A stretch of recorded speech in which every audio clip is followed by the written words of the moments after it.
Welcome back to RBP. I am Ross Bolen here with producer Kade Orris. How are you doing, Kade? Doing pretty good, Ross. Pretty good. Love to hear that. You went to the movies last night. Tuesday night. Yeah. I guess I saw your Letterboxd review this morning. Today, yeah. I kind of wait a couple days to That's post good. my That's my good. reviews. There's times where I'll post it immediately after if I have a good little one-liner for my review. Yeah. But most of the time I'll wait a few days before I post my reviews. The best movies you got to let sink in. Mm-hmm. You know? Yeah. And the really good ones. Yeah, and there was a lot with this one to, take in. So you went and saw one battle after another. Yep. Which I haven't seen yet. I've been trying to find a way to fit this into my schedule. The problem is, if you want to see it in 70 millimeter like a true film buff, you got to buy tickets way in advance. a week in advance. Yeah. And I'm an Alamo Draft House boy. Yep. That's where I like to go. And they only release their tickets, I think, a week early. So, you have to get on. Anyway, I also am not clear on, I should probably know this, having been doing Oysters, Clams, and Cockles, which focuses on TV and film for 9 years. But I don't exactly know what the 70 millimeter experience brings to the table that the digital experience does not.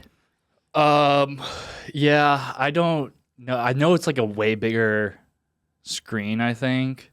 There's a screen difference, screen size difference. Mm-hmm. And then I assume the quality of the images are different Yes. as well. Yeah. But I'm not sure if you showed me a 70 millimeter screenshot and a digital screenshot, if I could I differentiate. Yeah, it's with TVs nowadays, they got the 4K and 8K and all that stuff, but I can't tell Yeah, well, that's because we're all getting ripped off. Because yeah. you know how it's streaming in 4K, Mm-hmm. but it's not. Oh, they just say Apparently that's a lie. Oh. It's based on your bandwidth and shit, your internet speed. And they throttle the quality of the streaming so that it doesn't lag out. Okay. You know? Interesting. So I don't think we're all actually getting 4K anyway. Point being, for this one, for some reason I'm giving in to the pressure of needing to see it in 70 millimeter. I kind of want to see it in 70 millimeter too. Yeah. I think I saw a quote from what's his name? This guy? Paul Thomas Anderson. PTA. PTA, yeah. I saw a PTA quote. He was see it in its intended form. And I'm Yeah. all right, PTA. Because I love There Will Be Blood. Mm-hmm. One of my all-time favorite movies. That's PTA. Yeah, I've been going through some of his other films recently. I watched Licorice Pizza on Monday, and then I watched Boogie Nights last night. Oh, Boogie Nights is fun. Boogie Nights, yeah. I got to revisit it. A lot going on with that one. I got to go back. Oh, Marky Mark. What's Yeah. it, Dirk Diggler? Dirk Diggler, yeah. Weird porn name.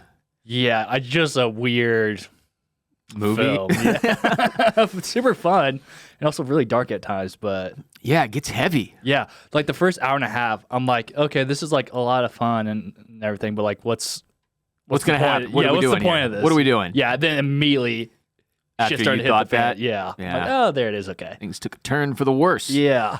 But yeah, I want to go see one battle after another. Just, I hate complaining about parenting Yeah. because it's so repetitive. But going to see a movie with small kids, having small children, obviously they're not coming with me. Right. And it just becomes this whole hassle, dude. Yeah, and it's a long movie. It's almost 3 hours. Right. That's babysitting bills get up there, unless my mother-in-law is available, in which case it's free, but I still feel bad. Yeah. You know? Mm-hmm. It's probably stupid. My mother-in-law is so helpful, but I feel bad being do you want to come sit in my house for 3 hours just in case my kid wakes up so I can go crush this movie? Also, it being 3 hours is problematic. If I go at 7 o'clock, which is impossible to get tickets for, so it's probably not going to happen, I'm getting out of there at 10? Right. My brain starts to shut off around 9 p.m., dude. I don't have the fucking stamina for a 3-hour movie anymore. I'm turning into Barrett. He's been bitching about movies being too long for 5 years, and I make fun of him constantly. I'm like, dude, you have the attention span of a gnat. But this isn't an attention span problem, to be clear. It's an energy problem. Mm-hmm. I'm lacking. Right. Anyway, I feel bad having my mother-in-law come and just sit there. What if she? I don't know much about her personal life, but what if she wants to do something? She wants to do stuff. Yeah. I don't know. Doesn't everybody want to do stuff? Maybe not. I feel like once you get over a certain age, you stop wanting to do stuff. Yeah, you just are cool with chilling. But so it's a whole hassle. I got to plan it. I kind of like. It's like one of those things. Like, do I waste a date night on this? You know? Yeah. You think Lexi would be into this? Yeah, for sure. But we don't get to talk very much. So going to a date night that's a movie where you also don't get to talk feels like a bit of a waste. So I can make it like a double date night with me and Lexi and Barrett and his wife, which is what we're trying to figure out.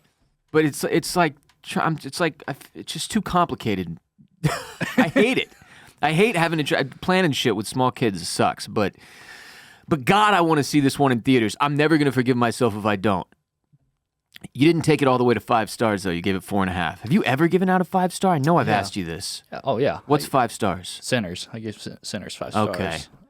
And I was wanting to give this one 5. I was hoping, like going, I'm like, all right, everyone's giving it 5. Like I want to give it 5. But just it being overhyped. A little bit. Took a half star off for you. Mm-hmm. Yeah. But no, it was really, really enjoyable. Again, there's just so much going on with this movie, and it's just so timely for like what's going on currently in our society. I've seen people talking about it in the same breath as Eddington. Yeah. Edgington? Eddington, yeah. Eddington. Edgington is the porno version of Eddington.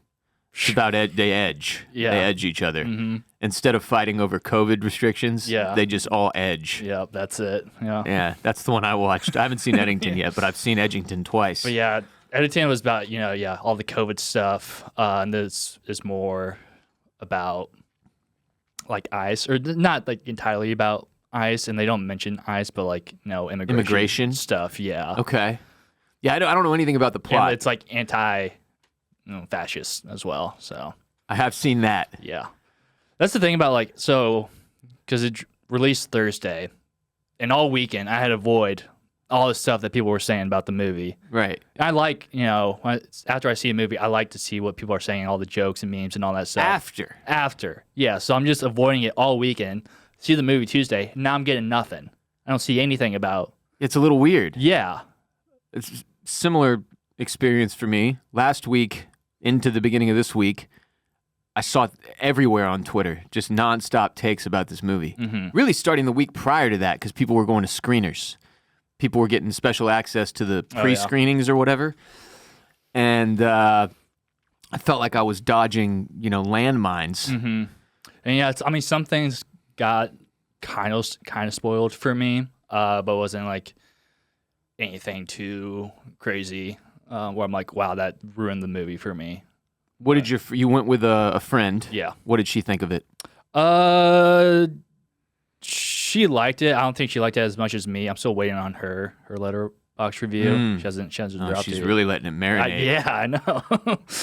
She hasn't even put in the last movie we saw, and that was like, I guess it was probably last week. We saw One Big Bold Beautiful Journey or whatever with Margot Robbie and Colin Farrell. The hell is that? I haven't even heard about this. It's some like rom-com. It's not getting glowing reviews, I would say. A Big Bold Beautiful Journey. Yeah. Okay. So she hasn't even put that review in yet. So I don't know. She's kind of slacking on her letterbox. You got to get on her. I know. Yeah. Where are those reviews at? But yeah, I really enjoyed it. It was a fun time. Did you eat?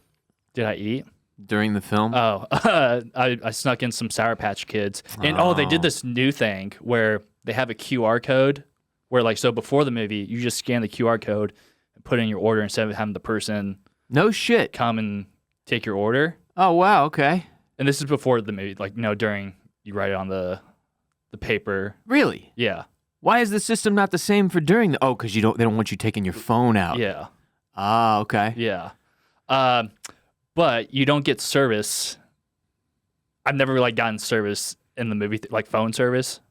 So I couldn't open up the app. Yeah. I couldn't even open up the app to show my ticket, and he's like, all right, whatever, you're good. I'm like, okay. Yeah, I've had that experience in there before. And then I couldn't load the menu or whatever, so I just waited until the movie started, and I wrote it on the piece of paper, And then they ended up not charging me because I never gave them my card. I'm like, all right, cool. No shit. Yeah. This is totally free. Yeah. I enjoy the analog way of ordering in an Alamo Draft House. The only problem is I can never find the goddamn pen. Those tiny little pencil dick pens that they've got in there. What is going on with that? I This don't- teensy fucking. It's like somehow worse than the little pencil you get in a golf cart, Yeah. which you wouldn't know anything about. Well, but mini golf, you that's also the have same little, pencil. little pencils. Those pencils Yeah, are the same that's pencils. Mini yeah. golf for some reason has the same pencils. They're teensy tiny little pencils. And anyway, I can never find the goddamn pen in the dark. Yeah. And then I can't read I can't see what I'm writing. In Yeah, the you dark have to go either. like underneath the like, little light thing. Yeah, but then like you're just writing on your thigh. I'm just like, nah. Yeah, it's not. Yeah. That's not a great. It's not a great setup, but I enjoy it for some reason. Mm-hmm. It's a challenge. You gotta, if you really want that food or that drink, Right. you gotta make it happen. But yeah, no, I had like a little free drink, some A little freebie on the house. some Sour Patch Kids. I was feeling good. Yeah. Well, I'm stoked to go see that at some point in the next, I guess, couple weeks. I assume it'll be in theaters for at least a month, Yeah. a couple months probably. Although Taylor Swift, she's got a little movie thing coming out. I think probably tomorrow or tonight. She's doing another. Yeah, a little whatever the Life of a Showgirl thing. That's gonna. Oh, her be in album theaters. drops this weekend, huh? Yeah. Oh, good. Yeah. Honestly, good. Really, seriously, good. Because, like, the only thing I've seen in music news this week is Cardi B and Nicki Minaj just nonstop flaming each other Yeah. and each other's children in incredibly offensive ways Mm-hmm. on Twitter. Just nonstop. And I need something overwhelmingly positive to come and sweep that off the fucking news cycle. So Taylor Swift will handle that. Oh, for sure. Yeah. You can always trust in T Swift. Mm-hmm. A little announcement up top. Kade and I are recording our weekly Patreon episode tomorrow, and we are dealing with a hotline call shortage. You can call. no. Yeah, I checked the hotline this morning. I shouldn't say shortage. We had 13 calls. Yeah.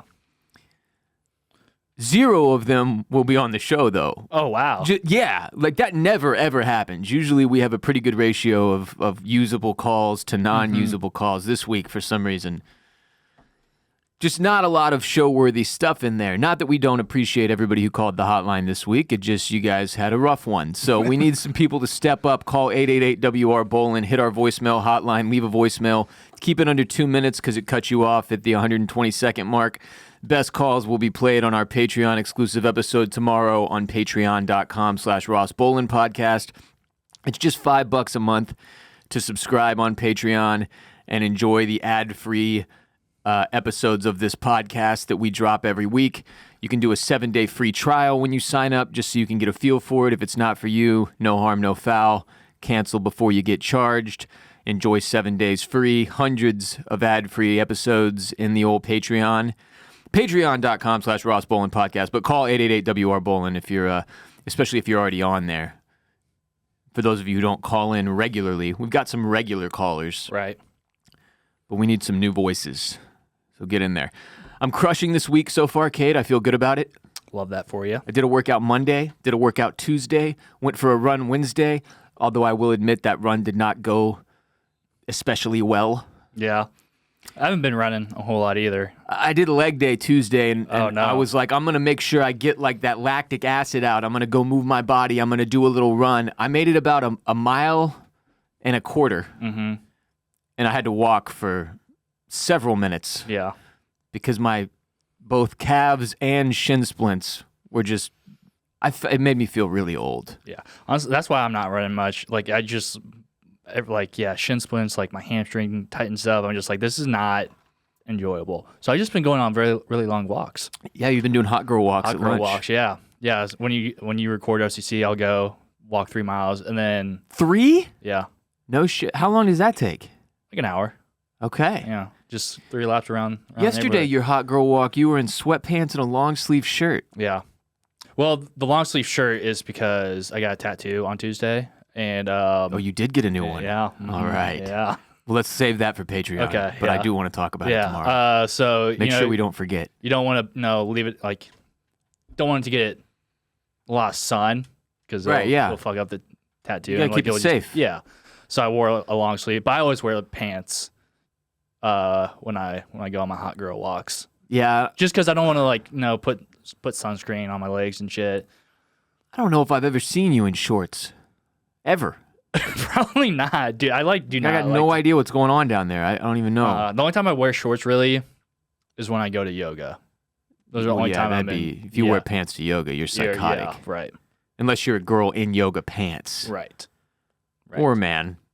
I've seen dudes in rock yoga pants. I was like tights, like men in tights. Yeah, like leggings or yeah. It's just an awkward bulge situation that occurs. Yeah. With the penis and the balls. Right. Yeah. No one wants to see that. No. No one. Not a single person. No. But yeah, just we go on a hot girl walk. Then I walked another 3 miles after work, so I got 6 miles in yesterday. That's a hell of a lot of walking. I know. Are you listening to like one of your 700 playlists while you do this? Oh yeah, I'll jam some playlists. I went through your shit this morning when I was doing my workout. I was trying to find a workout one. There's too many, dude. There's too many playlists in there. I'm like using the emojis, like trying to figure out which one dictates that it might be good for a workout. And eventually I just gave up.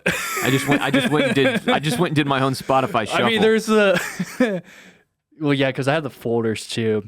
But like you go to activities, there's one that's very clearly workout.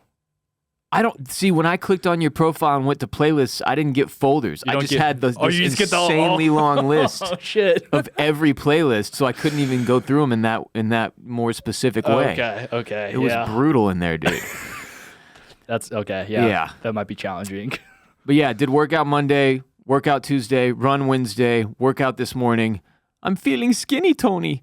I've been going to bed on time, waking up as refreshed as a parent of 2 small children can wake up, really feeling the flow. Been doing my best to stay off the godforsaken internet as well. It's been to varying degrees of success. I've had good days and bad days over this past week. Hasn't been a fun week on the internet. No, there've been a couple things that have got me sucked in. Pete Hegseth doing his pump up speech to the generals of our nation's military. That sucked me in. I couldn't look away. Yeah. There's something towards the end of the show today that we're going to discuss, the Riyadh Comedy Festival. That sucked me in too. But for the most part, I've been doing a better job this past week of staying offline. Because I got to the point over the course of September where I was just like, holy hell, I need a mental health break. And my wife kind of in the same boat. She got one of these apps now that, well, first of all, it makes it so her screen is black and white, which I didn't actually know you could do without an app. Like, watch this. If I click this button 3 times, black and white. Oh, I can... You can set it up in settings. Wait. What happens when you press it 3 times? Is it black and white? I can't tell because your psychotic negative. Photo. Oh, negative. Okay. Well, this is supposed to be less stimulating for your brain. Your brain is apparently not fit to take in all these vibrant colors that the iPhone offers. Right. So you can turn it on grayscale mode or whatever, and it's a little bit easier on the old noggin. Okay. But she has this app that also you can create settings so that every time you go click on Instagram or Twitter, it's like, are you sure? You only have 6 of these today. Are you sure you want to do this? So it has a limit how many times she can go to each one. Like, and I think that would be helpful to me, but I haven't been able to bring myself to do it yet. Like with those apps, can you just like, fuck it? I mean, you can, but at least it's adding a step for you. Yeah. Because too often, like my problem is, I'll be like, oh, I need to post something real quick on social media for work, and I'll get on there and do it, and the next thing I know, like 20 minutes have passed. I haven't even started posting the thing yet. And I'm just doom scrolling, and I'm like, this is unhealthy. I feel like what I do is like, I'll check it, and then like 5 minutes later, I'm just like, I'll check again. And it's like, there's nothing new. No. I'm just like, the experience did not improve. Yeah, and then I'll do it again in another 5 minutes. Like, what am I just keep going just so I can. Because we're all addicted. Yeah. To the fucking, what is it? What do we get out of this? Endorphins? Something? Sure. Yeah. I don't know. It's killing us, though. So I think one of the reasons I've had a healthier week, the healthiest week I did bad in September, just to reiterate. I did not do well. I think I did like 1 workout a week, which is not enough for me. I need more to maintain sanity. But the Astros didn't make the playoffs, first time since 2016. So I was thinking about that, and I went back to my photos from 2016. Oh boy. And that was peak Bill Chungus. Now I can't get the color back on my phone. Okay, there we go. It was peak Bill Chungus years, and here I'll pull up like an example for you. And this is like, look at me, dude. I feel like that's not even your worst photo though. Like I mean, it's not great. No.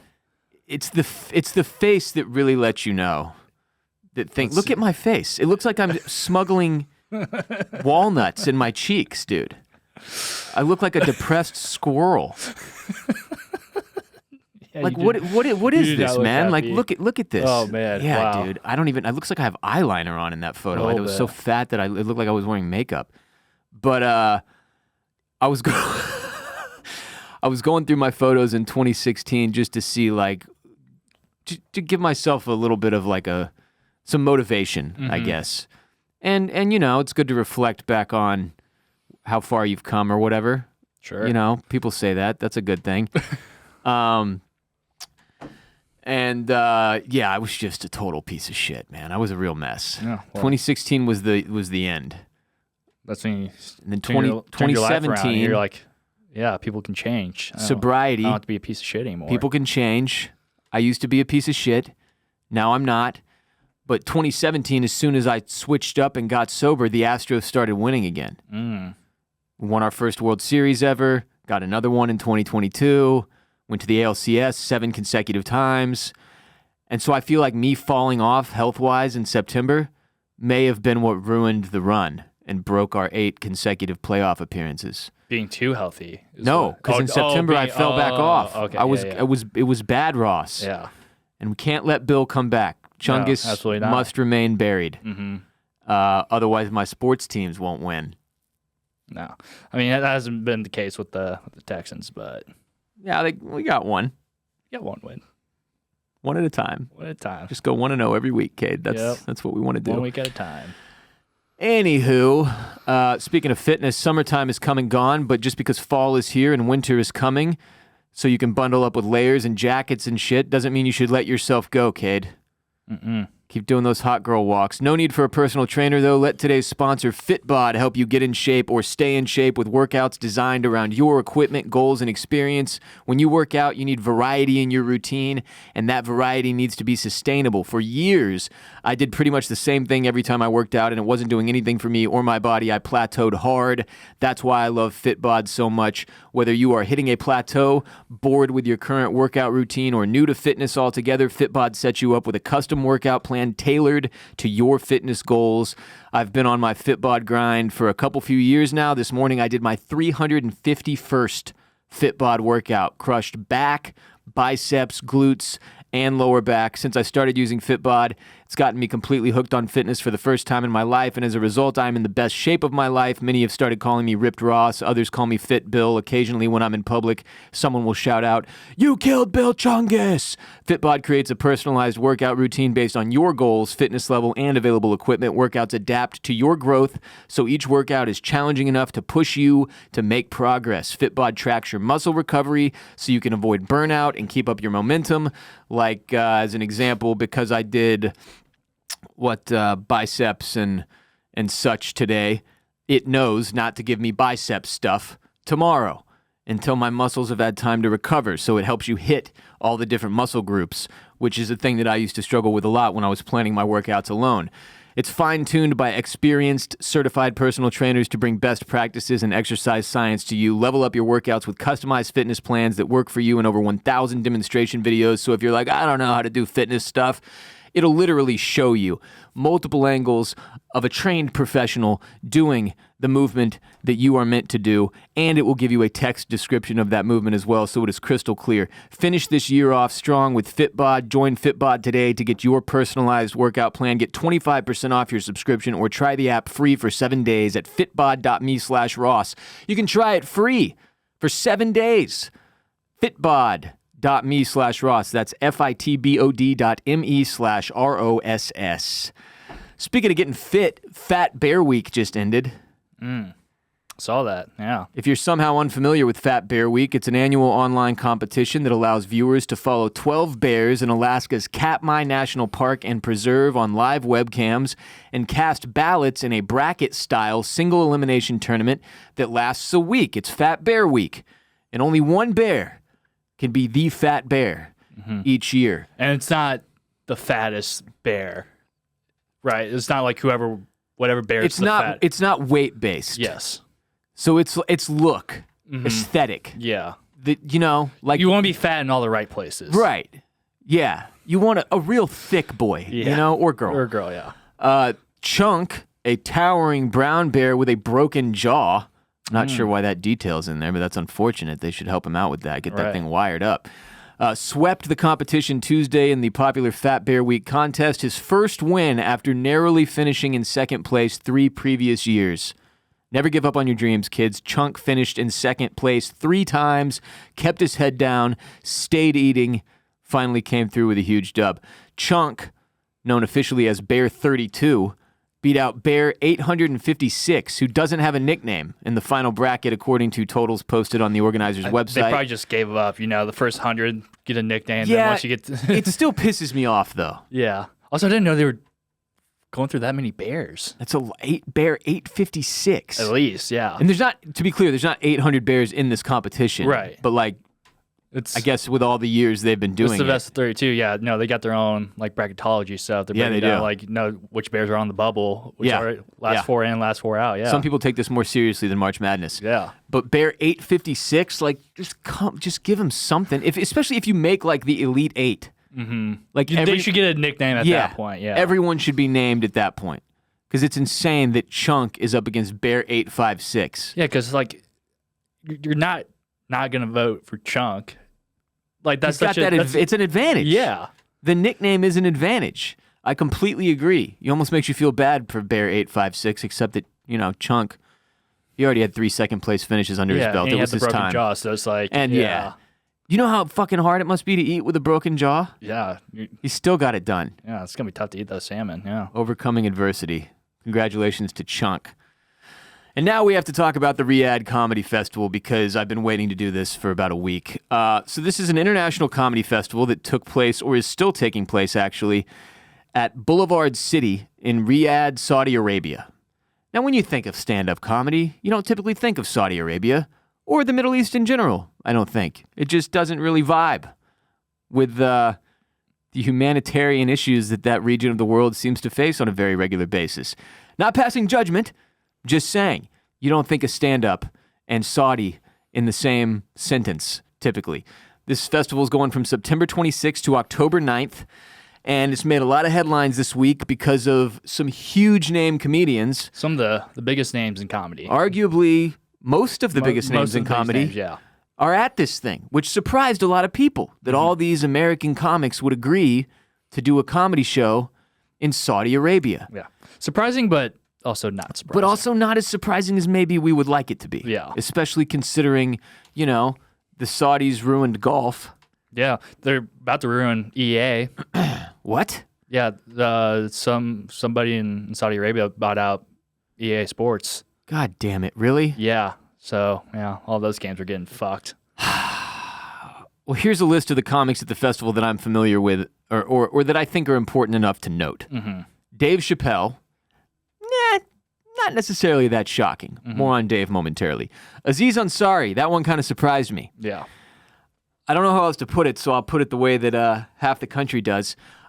Woke comics being at the Saudi Arabian Riyadh Comedy Festival shocks me. And comics that tend to present themselves in a moral high ground. Yeah. Which is what Aziz does, and what some of these other names I'm going to read do as well. But Wayne Brady. That shocked me. I didn't even know he was on the... Didn't know he was still doing it. Yeah. I wonder if he had to choke a bitch while he was there. Right. Hannibal Buress, that one shocked me. Yep. Louis C.K., not surprised. Shocking. Yep. Whitney Cummings. Pete Davidson. That's the biggest shocker. That one, it is the biggest shocker. I'm yet to see a comment from Pete, but his dad died in 9/11, man. He was a firefighter in one of the towers. Yeah. That in of itself is a joke. He jokes about it all the time, yeah. I'm just saying Pete Davidson doing a Saudi Arabian comedy festival is not, that sounds like an SNL sketch. But it actually is a thing that occurred. It might be an SNL sketch this weekend. It very well could be. Shock me. Chris DiStefano, Kevin Hart, Not shocked. Bobby Lee, kind of shocked. But I am kind of shocked. Yeah, Bobby Lee and Andrew Santino both there. Yeah. So, I mean, yeah. I don't know. That one kind of surprised me a little bit. Yeah. I love them, by the way. Bad Friends is hilarious. Oh, yeah, they're great. Yeah. My entire TikTok feed is pretty much just Bad Friends clips at this point. Mm-hmm. That's all I get in there. Sam Morrill, Mark Norman, Jeff Ross, Not shocked by any of those. Andrew Schultz, Not Chris shocked. Tucker. Didn't know he was still doing it. Maybe they love Rush Hour over there. Maybe, yeah. He's not. Most of these people are relevant, at least. Wayne Brady's the only one that I was like, Wayne Brady, all right, Yeah. good for Wayne. Yeah. Chris Tucker, I don't know. Tom Segura, and then Bill Burr, That's another one that's probably the most shocking. really blew me away. Yeah. Because Bill is definitely one of those comics that tends to present himself with some moral high ground. So, yeah, there's a couple of notable comics that have come out and said that they were offered this gig and refused, one of which is Shane Gillis. He turned down an invitation and a massive appearance fee. So they came back and offered him even more money, and he turned it down. So they came back and they offered him even more money, and he still turned it down. And Stavros Halkias also refused to go to this and perform. I don't really have a position as far as it's not my place to tell people where to get their money. Okay. And because of what has occurred over the past several years with Live Golf and the Saudis paying golfers, hundreds of millions of dollars to form this Live Golf league, there's a precedent that has been set for American professionals that I think it's slightly more normal to take Saudi Arabian blood money than maybe it used to be. But I'm going to read you a little bit from the Hollywood. And just to be clear, that is what happened here. They're paying these guys crazy money, shit they would never get in the United States. Yeah, they would have to do a lot of shows. Yeah, many shows To get what they got out of this one show. Yeah. Which people are saying, that's your job is to do a bunch of shows. Yeah. And there's an argument to be made. There are arguments to be made for why, a Bill Burr would go and do this, and I'll get to that momentarily. First, I'm going to read you a little bit from the Hollywood Reporter. Dave Chappelle criticized the status of free speech in the United States while on stage at the Riyadh Comedy Festival in Saudi Arabia. The comedian was one of more than 50 performers participating in the event, which has come under fire for being held in a country which has been accused of human rights violations and an oppressive regime. Chappelle, this is performing to an audience of 6,000 people, said, "Right now in America, they say that if you talk about Charlie Kirk, you'll get canceled. I don't know if that's true, but I'm going to find out." He then added, "It's easier to talk here than it is in America." That's a bit of a stretch there, Dave. Yeah. Chappelle later noted he feared returning to the United States because, quote, "they're going to do something to me so that I can't say what I want to say," end quote. One local audience member, referencing ABC's brief suspension of Jimmy Kimmel Live, reportedly marveled that it was, quote, "surprising to hear Dave Chappelle talk about Charlie Kirk in Riyadh when just recently America canceled Jimmy Kimmel doing the same." Now, we don't know what Dave said about Charlie Kirk in Saudi Arabia. I don't have any quotes from that. So I can't say if it's the same or not, but I'm guessing it's not. Also, Jimmy is back on the air. It continues, "Given Chappelle is obviously a comedian, anything he says on stage can arguably fall under the rubric of, well, he was just kidding. But his comments are, at the very least, rather ironic. In Saudi Arabia, media outlets are licensed by the government, and there is a long list of prohibited speech, from anything that inflames public opinion against the state to promoting any non-Islamic religious expression or speech that supports activist causes.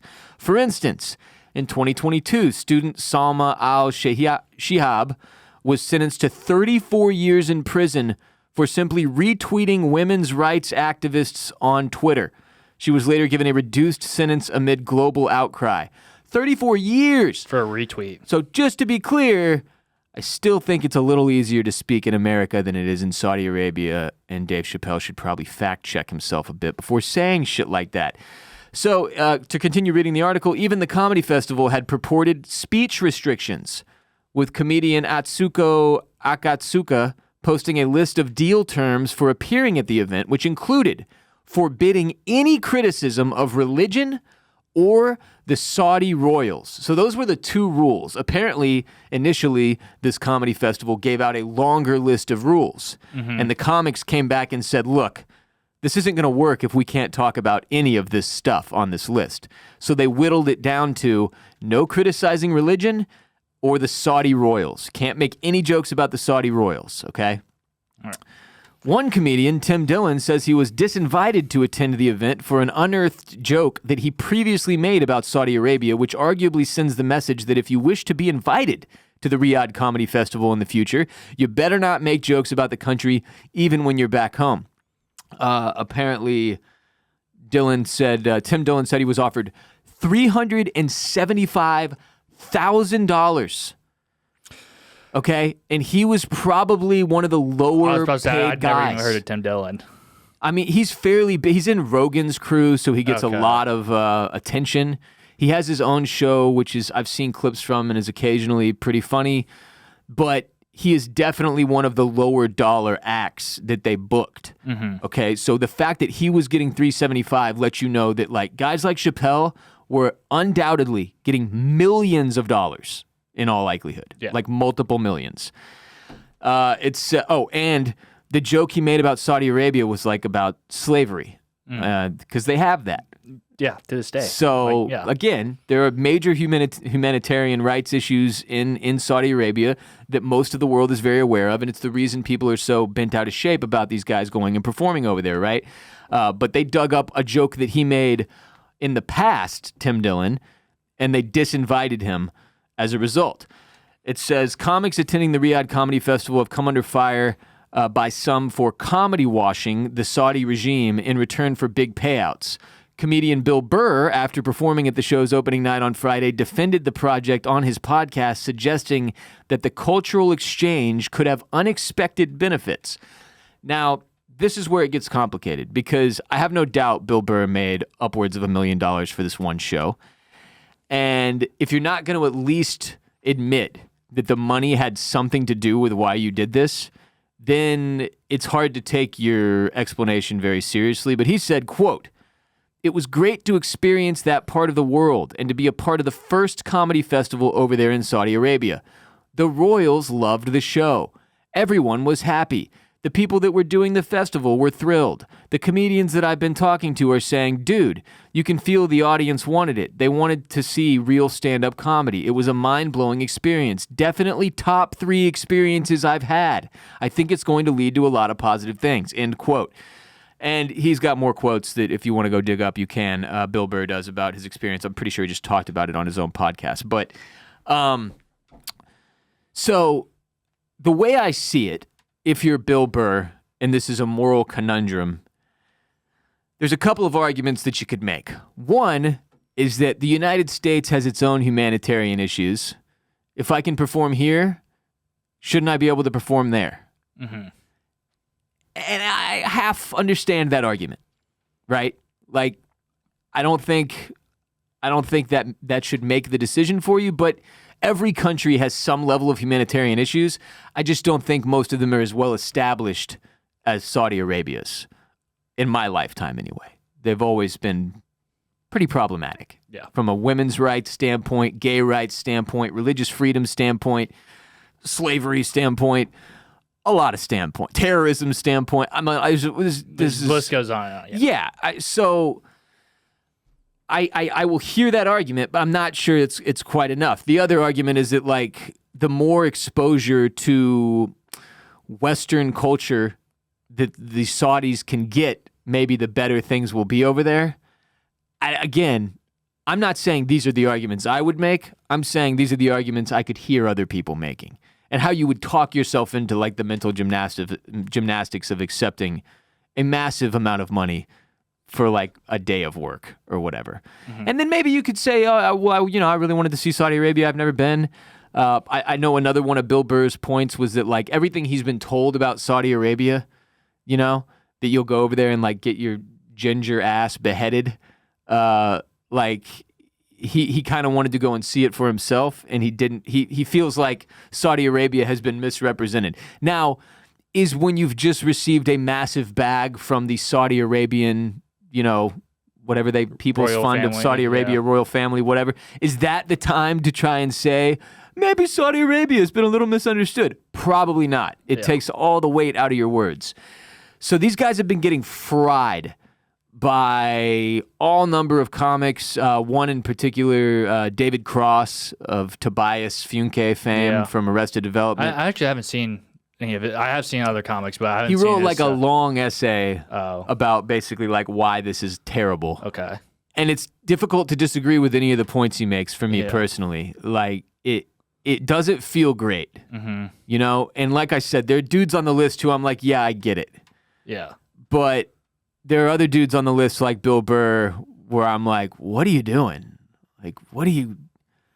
Yeah, and then someone like Shane Gillis where like I feel like he would have said yes, but he's one of the few that's or like, no, I don't want to go over there.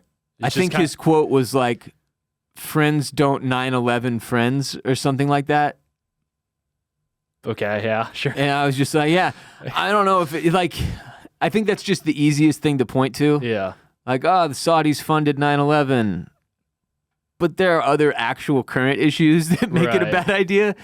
So I get why he brought up 9/11. And again, I can't believe fucking Pete Davidson went and did this or is doing this. It's crazy to me. But 7 more days left if you want to get tickets and head over there to the old Riyadh Comedy Festival. I don't know if it's sold out or how that works. I don't know, yeah. From a vacation standpoint, but yeah, look, I think, well, first of all, the stuff Dave Chappelle said is way out of line. It's outrageous to try and compare freedom of speech in the United States to freedom of speech in Saudi Arabia, where you can get 32 years for retweeting a feminist. That's not even the worst thing. No. They'll do you. No, it's not. That's a light punishment. So that Dave Chappelle continues to just like slide down my list of iconic comedians because I just don't get what the fuck he's doing or where he's getting his ideas.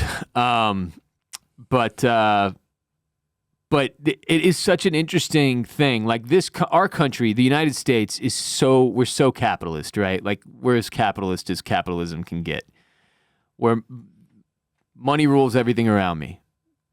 Cash rules everything around me. Yeah, Cream, cream. get the money. Dollar bills, y'all. Yeah. So when something like the Live Golf shit happened and they're offering like, $100 million to some of these golfers, that's a career worth of earnings to go and play in this dumbass league they have, which is still dumb as hell, by the way. And no one watches this shit.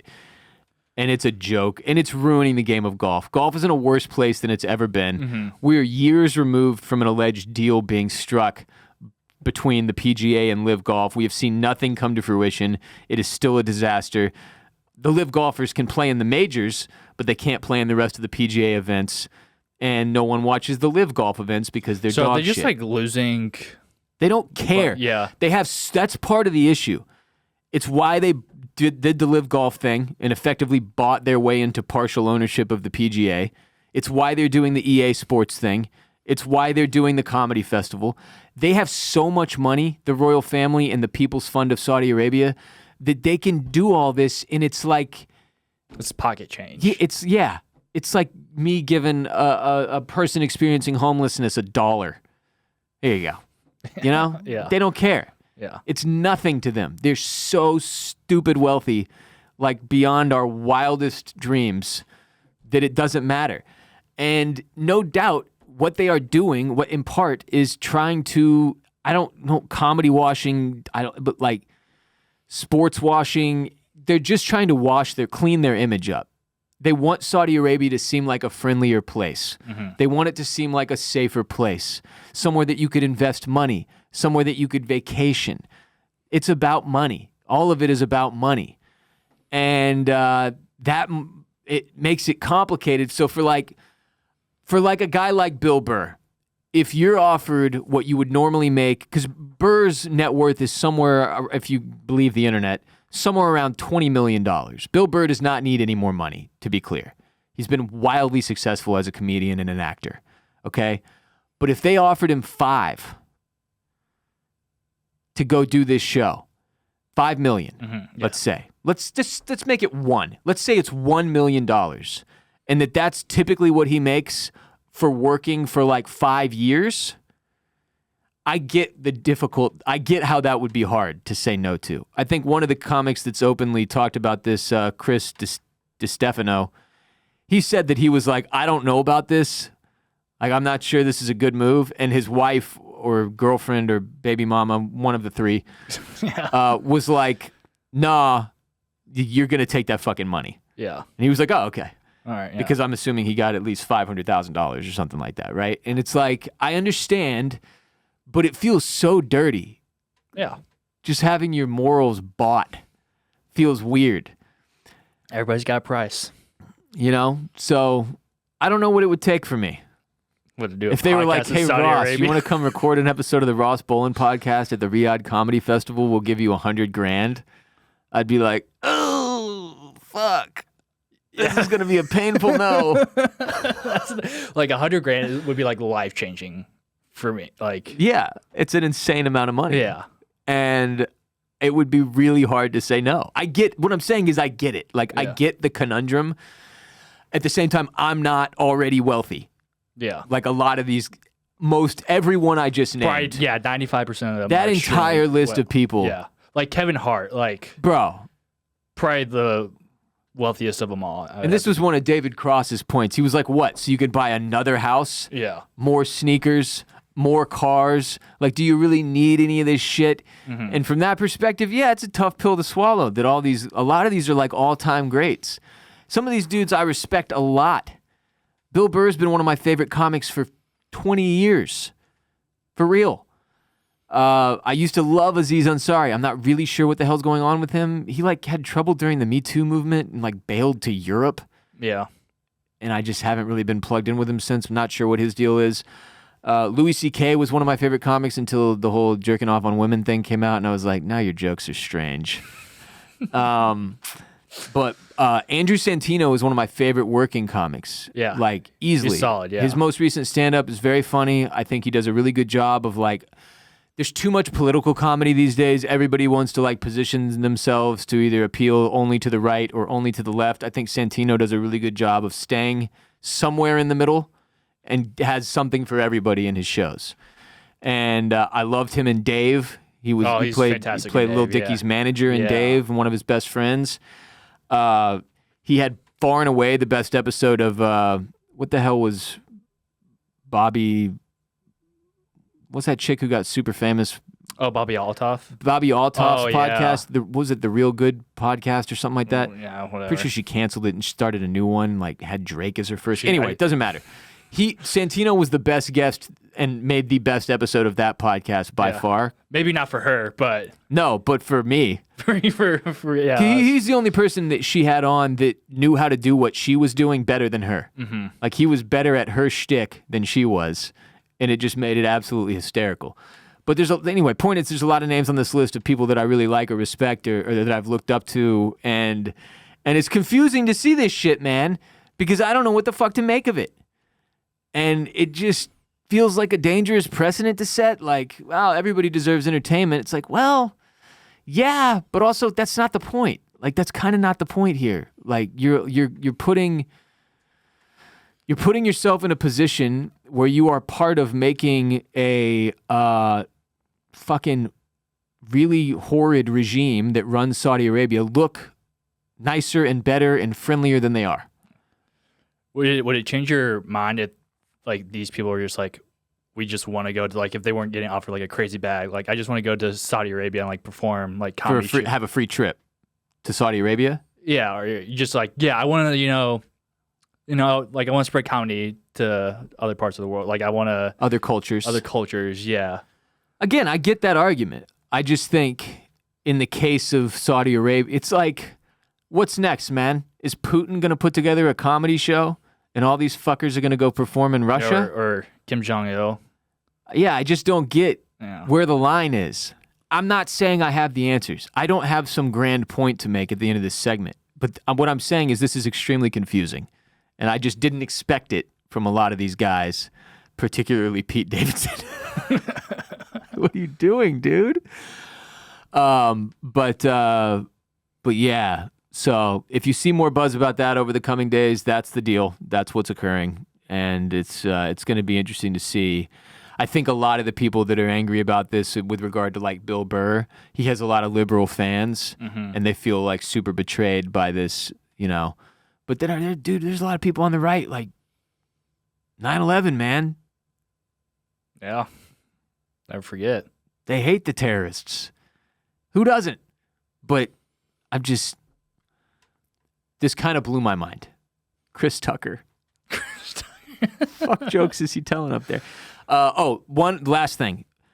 Bill Burr talking about this, apparently, or in the column I read about his performance, apparently he kept having to stop doing his stand-up repeatedly to express that he couldn't believe any of these people knew who he was. Which I also am like, I didn't know there was an appetite for this in Saudi Arabia. So, they said Chappelle was in front of 6,000 people, so that's not a crazy amount of people, which makes it even more nuts that they were giving these guys as much money as they were.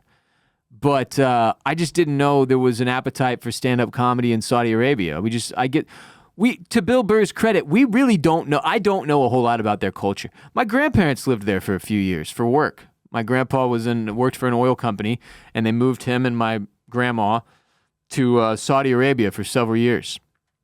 This was in like the late 80s or early 90s. I actually think they had to bail when like one of those wars broke out. You know, one of them. Whichever one it was. So many, yeah. Gulf, lost track. One of those. But we don't know much about these folks. We only hear about the bad shit. That's the way I'll put it. Yeah. We do only hear about the bad shit. So maybe there will be some cultural enlightenment here in the United States as a result of this. We'll all learn a little bit more about Saudi Arabia, and that'll have made the blood money worth it. Right, sure. Kade? Right, Yeah. absolutely. In closing, I've got some cruise ship news. Boy. A neurovirus outbreak has sickened 100 people on a Royal Caribbean cruise. 4 crew members and 94 passengers came down with neurovirus while traveling from San Diego to Miami. It's funny because when I went on the Disney cruise, when was that? Several months ago? That was this year. Yeah. Probably in like April. I got multiple messages from people being like, watch out for the neurovirus. And I was like, the fuck is the neurovirus? But apparently it's very common on cruise ships because there's so many people in close quarters and it's wildly contagious. But it's also known as the Norwalk virus and sometimes referred to as the winter vomiting disease. It's not what you want. No. The most common cause of gastroenteritis infection is characterized by non-bloody diarrhea, vomiting, and stomach pain. It's good. It's just regular diarrhea, not the bloody kind. Yeah. It does sound like it's just mostly a god-awful stomach virus. Yeah. And if you got 100 people shitting and puking their guts out on a cruise ship, that seems not ideal. I did not get the neurovirus, to be clear, on the Disney cruise. Yeah. Shout out to the Disney cruise. But this was a cruise from San Diego to Miami, which I'm trying to think, like, where San Diego, California. Yep, on the west. To Miami, which is in Florida. Yeah. They go all the way down? I would assume so, yeah. They're not going... They go around South America? We have a whole fucking other country, well, Mexico. They go around Mexico? Probably, yeah. It feels like it would take a really long time. Maybe. I think this was actually a several-week cruise, so that would make sense. Yeah. But there's no cut-through is my point, right? There's no cut-through. There's not like You can't cut through. a canal or something? Is there? Google this for me, Kade. Type into your Google machine.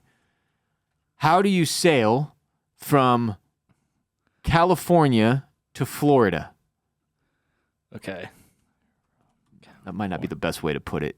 Oh, no, it's right there. All right. Okay, good. Yeah, you go through the Panama Canal. The Panama Canal. Yeah, So there is a that's cut through. That's what AI says. Well, that's 20% chance of being right, at least. It's better than you and me. No, it's other places. Yeah, Panama Canal. Okay. There's a little shortcut in there. Yeah. It's a good thing we've got that canal. Yeah. Because otherwise... Yeah, it's a good thing it wasn't blocked. By some idiot who can't drive his boat.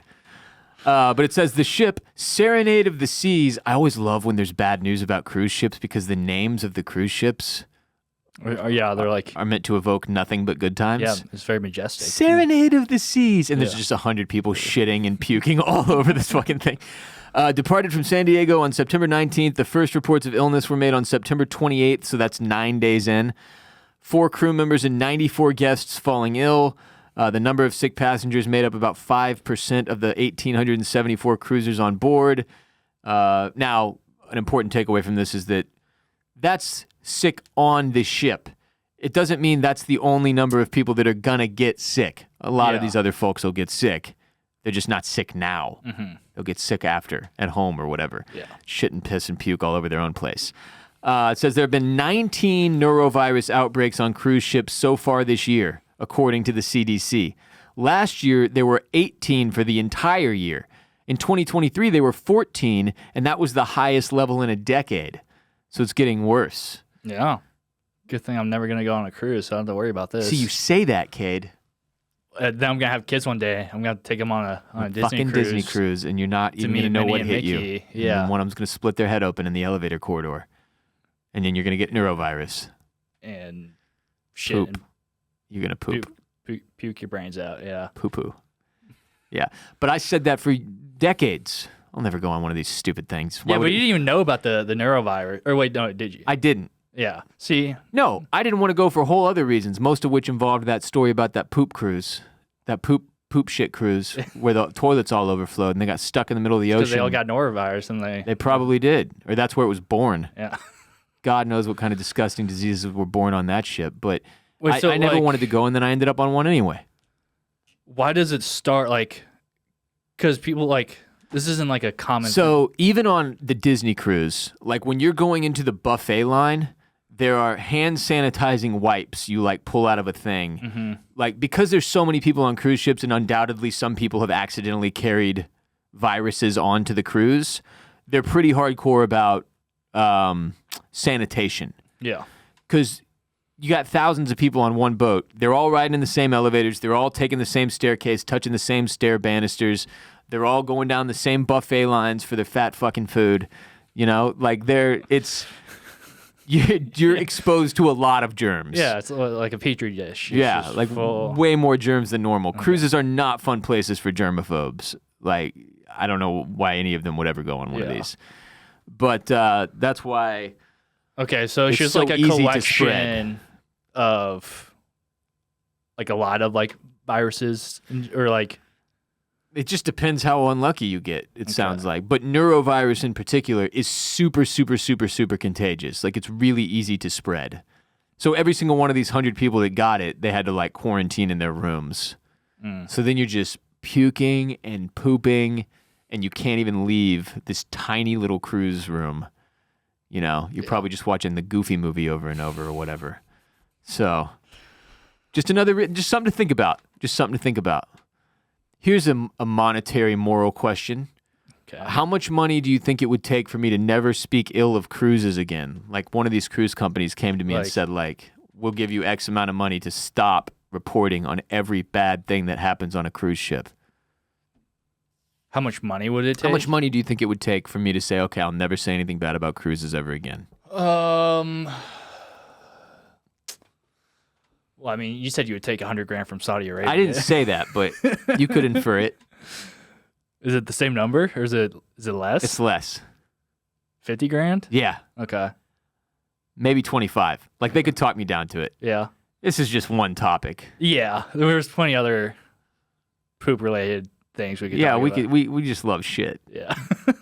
So we'd just move on. I would do it. Yeah, $25,000 seems. That's a lot of money. That's reasonable. Yeah. That's a lot of money. Yeah. All right, that's it for today's show. We appreciate y'all being here. Thanks for listening. Thanks for watching. If you're on YouTube, if you don't mind, if you're on Apple Podcasts, give us a 5-star rating. Write a little review about why you like our show. If you're on Spotify, give us 5 stars as well. Cade and I will be on patreon.com/Ross Bolen podcast tomorrow, taking hotline calls and responding to our listenership, seeing what y'all want to talk about, answering questions you've got, responding to stories that you tell us, or enjoying songs that you sing us from the 888-WR Bolen hotline. Follow us on social media at Cade Orris for producer Cade, Kadeorris. Get at him on Letterboxd too. Oh yeah, almost close to 100. At 83 now. Oh, getting up there. If you're on Letterboxd, holler at Mr. Cade. I'm at Boss Rollin' on Letterboxd, but I have been slacking so hard. When was the last time you watched a movie? I've watched movies. Time? I just have. Oh well, it's because I don't like to. It's been a minute. Yeah, I don't like to log like a repeat watch, or like I won't like put like a review in for it. You don't feel that's fair? Nah. Yeah. But first time watch, yeah, it's probably been a minute for you. Yeah, it's been a couple months at least. Anyway, I'm at WR Bolen on Instagram and Twitter. Until next time, remember you are not alone. Peace be with you. And also with you.